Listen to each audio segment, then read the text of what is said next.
ke? Ya.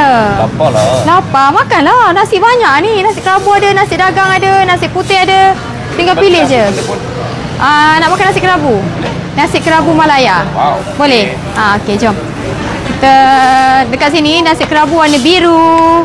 Ada yang tanya Cik Rosa, memanglah nasi kerabu biru. Iyalah, ada tempat juga warna kuning. Ada juga nasi kerabu putih. So Cik Rosa cakaplah nasi kerabu biru.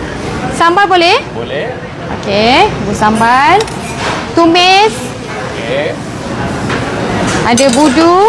Budu tak nak banyak sebab budu kat sini masin. Okey, lepas tu ini Apa tu?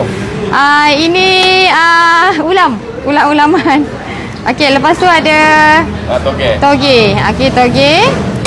Lepas tu ada kelapa. Okey.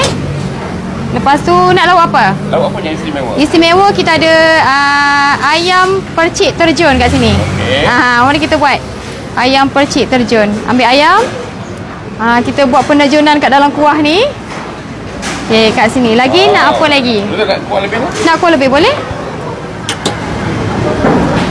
Okey. Okey. Lagi telur masin dengan solok lada. Wow. Boleh layan ni. Allah. Accident pula.